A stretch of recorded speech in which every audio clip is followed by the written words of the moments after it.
This should be huge news, but Tess Holliday, leader of body positivity for the mainstream audience at least, she is actively losing weight, has announced it.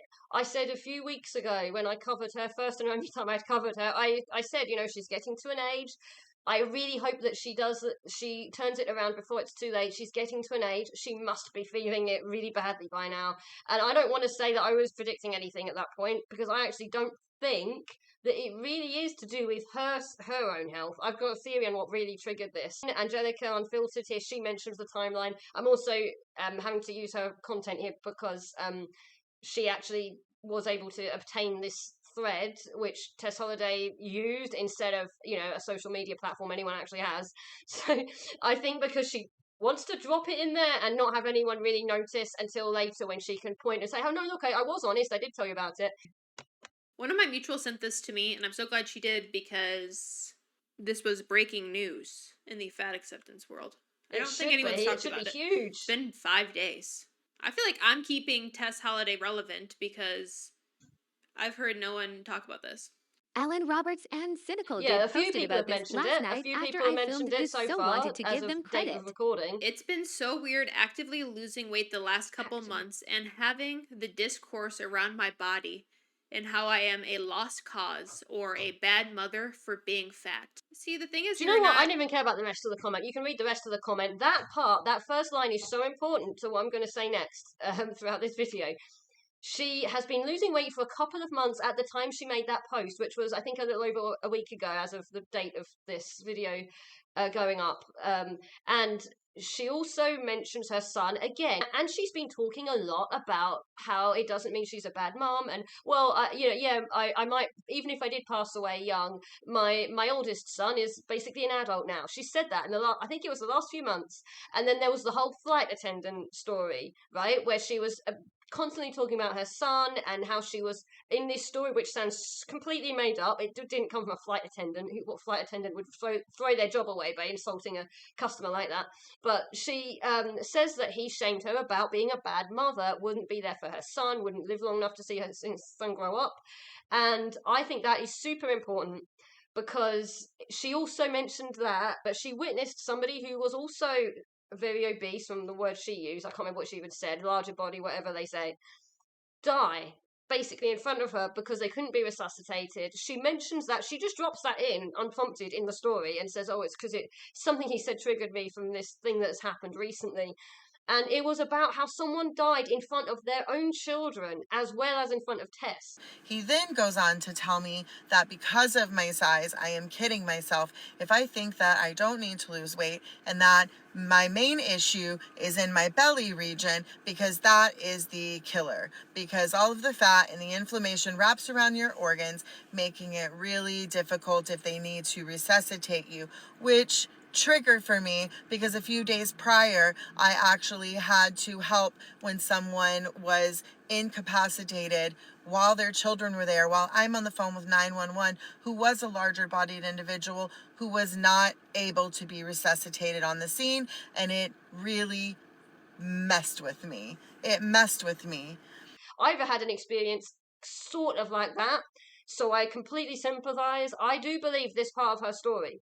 I believe this part of her story. The person I know also passed away from obesity complications after a sudden thing that happened in front of me. It's not exactly the same way it played out in her. I can't go into detail though, because the family might pick up on who, if they watch this, might know who I'm talking about. And it's not my family. It's a friend basically, and so I won't go into detail. I would just say I do fully believe, having had a similar experience of someone passing away from obesity and experiencing the acute emergency come on that eventually made them pass away a few days later, I believe that would be enough for someone like Tess, who's been ignoring her health. It's been slowly getting worse and worse, must have been getting more and more painful.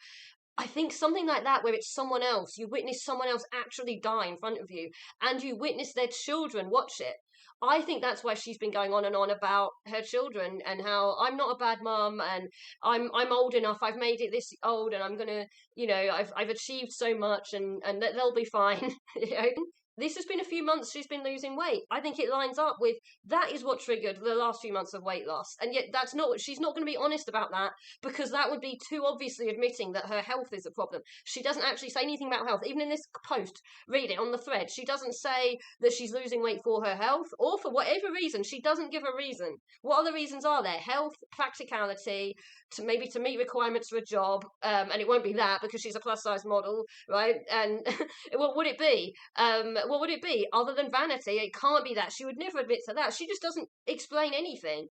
Thinking to myself, why is me losing weight different this time than maybe it has been the previous time? Is she going to be honest and say that it's going to be her health, or it's probably both? It's either her own health, her own discomfort and pain and inability to do things, or it's the experience of watching what happened to her friend passing away in front of their own children and in front of her. It's one of those two things that has prompted her to realize that it's really bad for you and that she needs to do it before it's too late for her. Obviously, that's the reason, but let's see what she thinks it is.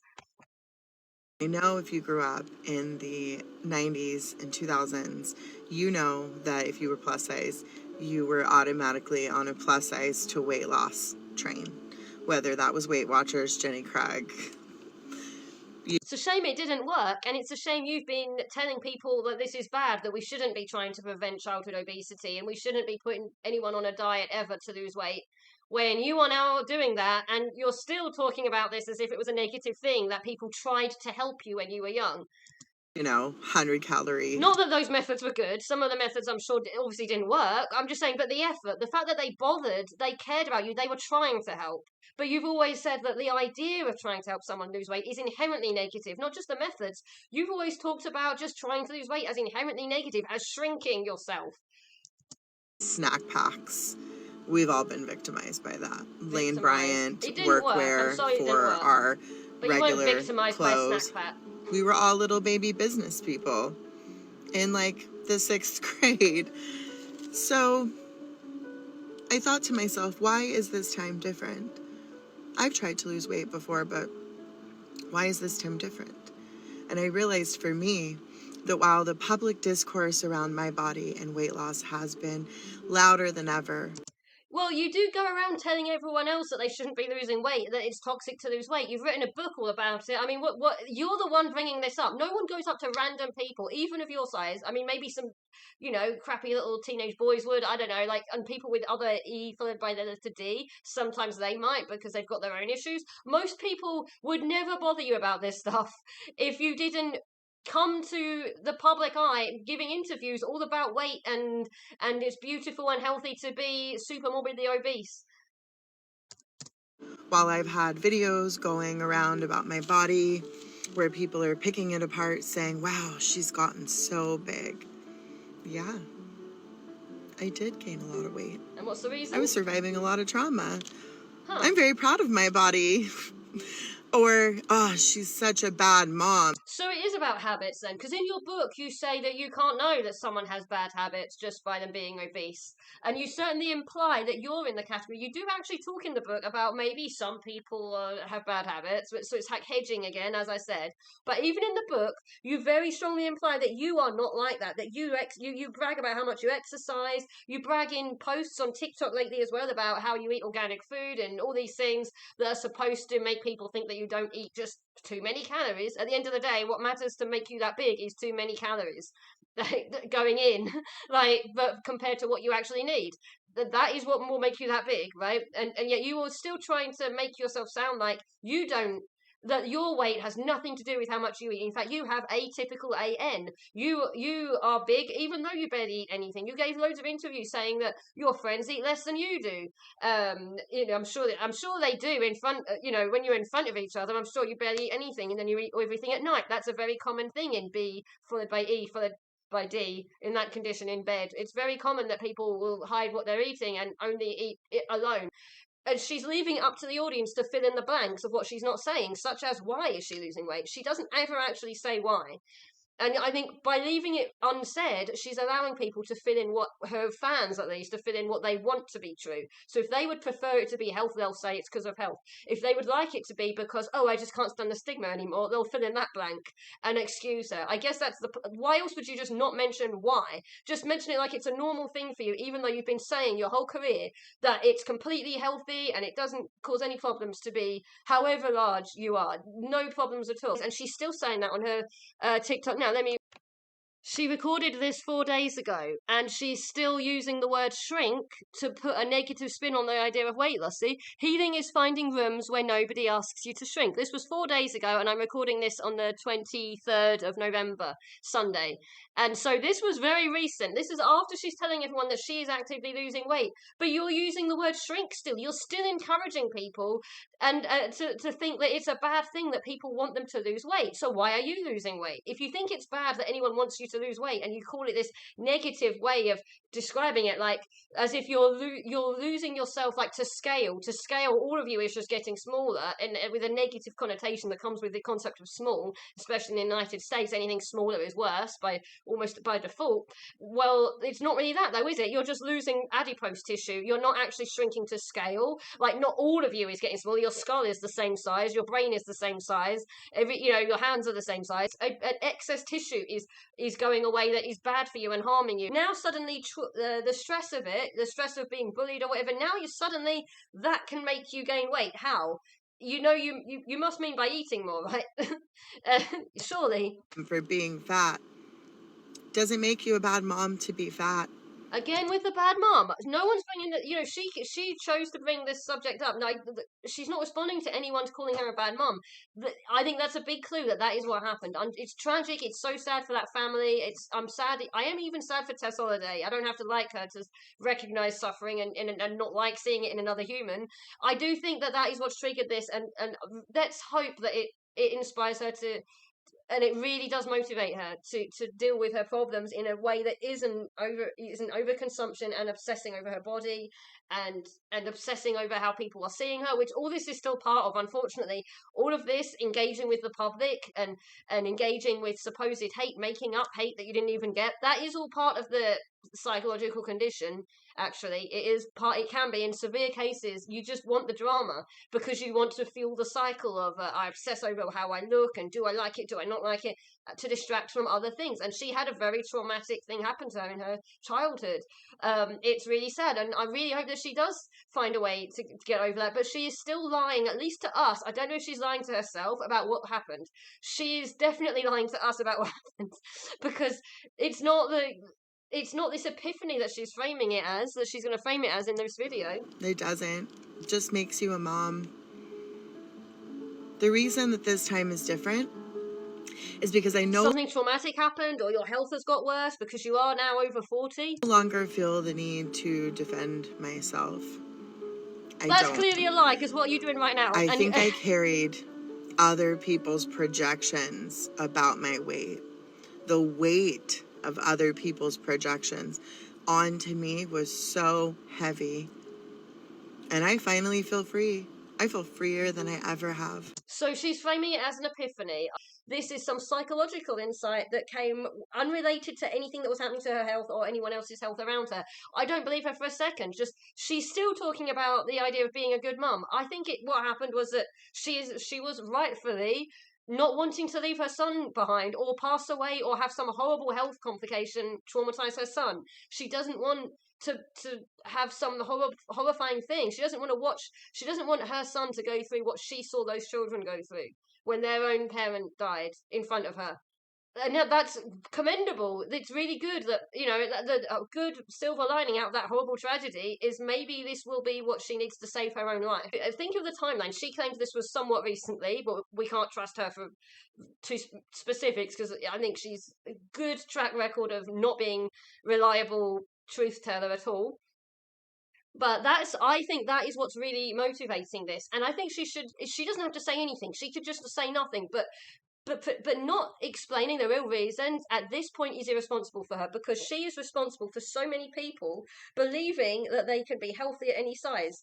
She has said that stuff, so if she no longer believes it, she has a responsibility, I think, to either say nothing, but certainly not to keep allowing people to think that, oh, it's either got nothing to do with health or whatever. I don't even know. I think a lot of it is she's hoping people will think there's some other reason that she's losing weight, like maybe to get more jobs because she's too overweight now to be even a plus size model. Maybe, I don't, but she's leaving it up for the audience. She's not saying, I need to take everything back, I need to refute all the things I said. She is still plugging the same book, which it does say things like you can't know how healthy someone is, which she said on British TV as well in the interview that I covered in the other video. This is one reason I think that she owes her audience, she owes it to the public to come out and say, no, I take everything back at this point, and to not be still lying about it, because this was Brittany Sauer, RIP, passed away at the age of 28 after making this video about her FUPA and her skin fold problems and infections and things. Shortly after this, I think it was within a week, she passed away from obesity complications. And she made this video, and she was clearly a Tess Holliday fan. She fangirled over Tess Holliday. In the comments here, it says in this video here, sending you love. This was a Tess Holliday comment, see? So this is Tess Holliday sending you love. Oh my FG, this means so much. I love you. Thank you so much. She knew that losing weight was necessary because she actually says it. Hard truth, that if you keep it up and you keep, gaining and not taking care of yourself and moving around and doing what you need to do, your health is going to decline. Possibly, this is my experience. But, my health declined. She didn't know. I can...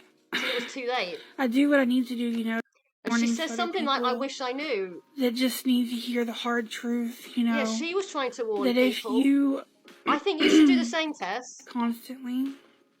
And I wish I knew the cost of eating. I wish I knew the cost of the comfort at the time that I was seeking. She wishes she knew what you, Tess Holliday, were telling her was not true. This is the problem, Tess. You were telling people that it's healthy, that you were healthy, that you can be healthy at this size, and this poor girl, she was still fangirling over you, even though you're the one of the people who are I'm not saying it's your fault. I'm absolutely not saying that. But you obviously, that we can't really know what might have been. That's the thing with this sort of thing. You never know. If this had gone a bit differently, maybe the person would have thought differently. We can't ever know and rule that in or out. It's impossible to know. But the fact is, the only reason we bother saying things is because we do believe they have an impact on other people's thoughts and behaviour. We can't control other people, but what we say does impact other people. Otherwise, if that wasn't the case, we wouldn't bother having language at all. It would be useless, right? Why are we talking if not to influence other people? So we can't know. Maybe she would have got it together sooner if she wasn't following. I'm sure it's not just Tess, but all of these people who are in this sphere. If you're following Tess Holliday on TikTok, you would be given a load of other people within fat acceptance. So all of you together, can we please say, you don't have to say that you're the reason she passed away. I won't go that far, but can we please say that you might have contributed and made it, maybe accelerated it. Maybe she would have lasted a little longer. We can't know. But she didn't know the cost until it was too late. And she was trying to warn others. If you gain weight, she said gaining. She actually admitted that gaining weight was the problem, not just the BINGE condition, which Tess Holliday and some others will admit that is a problem. They will admit that. But what they won't admit is that, and the same with the E followed by letter D service providers and clinics, they won't admit that gaining weight is involved in the problem at all. They want to pretend it's just about, you're stuffing yourself too full and you're going to hurt your digestive system. All true, but they won't admit that the gaining of the excess weight is harmful at all. And she didn't know that. She was trying to cure her condition without losing weight for a long time, until she finally realized that the losing weight was going to help her with her skin fold infections and things. It was forced upon her to find out. She has a responsibility because of all the lying before. She's still lying to people. This isn't the right way to go. Just go out of the public eye completely. But at this point, no, it's gone too far. You need to just come out and say, I was wrong. Stop the presses, everyone. All the newspapers. please publish this and say that I was wrong and I take it all back, and the stuff in my book is wrong, because you clearly believe that. Your actions speak louder than your words.